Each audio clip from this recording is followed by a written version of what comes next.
Hello guys, welcome to my channel. दोस्तों, तो आज हम आप लोगों के लिए लेकर के आ चुके हैं बहुत ही ज़्यादा महत्वपूर्ण चीज़ जो 10वीं और 12वीं बच्चों के लिए बहुत ही ज़्यादा इंपॉर्टेंट होता है। 6 नंबर करके अक्सर करके पूछता है महादेवी वर्मा जी का जीवन परिचय, साहित्यिक जीवन परिचय, जो आप लोगों के लिए बहुत ज़्यादा महत्वपूर्ण है, बहुत ज़्यादा इंपॉर्टेंट है। तो हम आपको आज इस वीडियो में बताएंगे कि कैसे इनका जीवन परिचय लिखा जाता है, और मैंने एक सिंपल तरीके से बनाया है जो आपको अच्छे से और जल्दी से जल्दी याद हो जाएगा, 2 मिनट के अंदर याद होगा।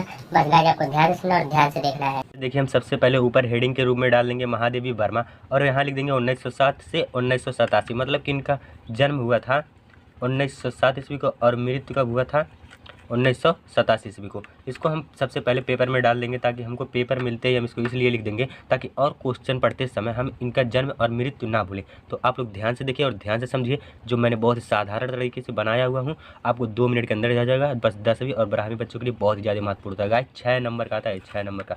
देखिए आगे देखिए, जीवन परिचय। महादेवी वर्मा का जन्म सन 1907 ईस्वी को उत्तर प्रदेश राज्य के फर्रुखाबाद नामक जनपद में हुआ था। इनके पिताजी का नाम गोविंद प्रसाद वर्मा तथा माता जी का नाम हेमा रानी था। अब देखिए मैं क्या बोल रहा हूँ और क्या आपको बताना चाह रहा हूँ, आपको ध्यान से देखना और ध्यान से सुनना है।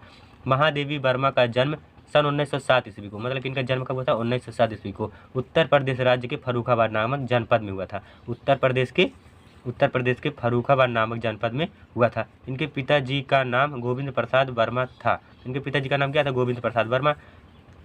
यहाँ वर्मा भी लिख सकते हैं, मैं वर्मा नहीं लिखा हूँ, गोविंद प्रसाद लिख दिया हूँ। गोविंद प्रसाद वर्मा था तथा माता का नाम क्या था? हेमा रानी था। हेमा रानी देवी भी लिख सकते हैं आप, हेमा रानी था।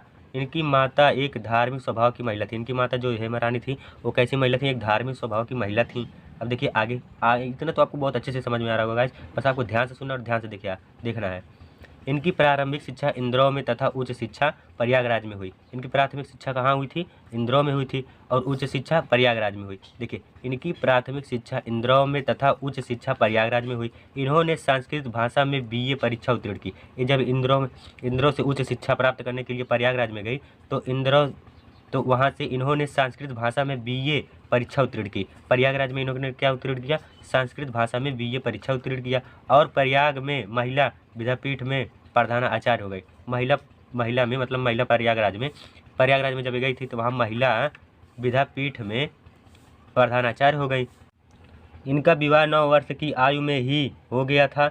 जैसे कि दोस्तों आप जानते हैं कि मतलब कि जैसे पहले राजा महाराजा और भी जो मतलब कि लोग हुआ करते थे वो अपनी लड़कियों का शादी कम उम्र में ही कर दिया करते थे, तो इसी प्रकार इनका भी महादेवी वर्मा जी का भी इनका विवाह 9 वर्ष की आयु में ही हो गया था। इनके पति का नाम रूप नारायण वर्मा था। इनके पति का क्या नाम था? रूप नारायण वर्मा। कुछ समय तक इन्होंने चांद पत्रिका का संपादन किया। जो इनके पति थे रूप नारायण वर्मा थे, और इन्होंने महादेवी वर्मा कुछ समय तक क्या किया? इन्होंने चांद पत्रिका का संपादन किया। कुछ वर्ष तक ये उत्तर प्रदेश विधान परिषद की मनोनीत सदस्य भी रहीं। कुछ वर्ष मतलब कुछ साल उत्तर प्रदेश विधान परिषद इसको भूलिएगा मत, विधान परिषद की मनोनीत सदस्य भी रहीं। इन्होंने नारी स्वतंत्रता के लिए सदैव संघर्ष किया, और इन्होंने नारियों की स्वतंत्रता के लिए सदैव संघर्ष किया, और अनेक अधिकारों की रक्षा के लिए नारियों के अनेक अधिकारों की रक्षा के लिए नारियों का शिक्षित होना आवश्यक बताया। और मतलब कि नारियों के अधिकारों के लिए रक्षा के लिए उन्होंने नारियों को क्या बताया? मतलब कि नारियों को शिक्षित होना चाहिए। जैसे मतलब कि शिक्षित जो रहेगा वही अपना अधिकार जानेगा कि मेरा अधिकार क्या है क्या नहीं है। तो गाइस हम आपको और आगे बताते हैं। इनकी साहित्यिक सेवा के लिए राष्ट्रपति ने इन्हें पद्म भूषण अलंकार से सम्मानित किया।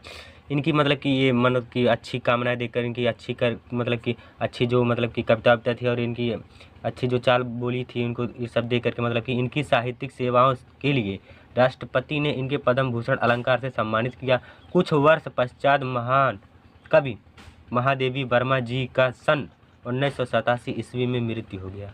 देखिए गाइस, मतलब कि जब इनको पद्म भूषण अलंकार पुरस्कार प्राप्त हो गया, तो कुछ समय पश्चात महादेवी वर्मा जी का सन 1987 ईस्वी को मृत्यु हो गया, मतलब निधन हो गया। तो गाइस आप लोग ये 1987 मत भूलिएगा, वेरी इंपॉर्टेंट है। तो अब इनकी मतलब कि रचनाएं लिखने के लिए आता है, हम उसको बताते हैं। 3 रचना के लिए, 2 रचना के लिए, 1 रचना के लिए आता है लिखने के लिए, जो मैंने 4 रचना लिखी है। तो आप लोग ध्यान से देखिए और ध्यान से समझिए। अतीत के चलचित्र, ये हमारी मतलब कि एक पहली रचना है। अतीत के चलचित्र, इसको याद कर सकते हैं, अतीत के चलचित्र। अब दूसरी रचना देखिए, निहार, ये भी निहार इनकी लिखी हुई रचना है, इसको भी आप याद कर सकते हैं, निहार। और तीसरा देखिए क्या है?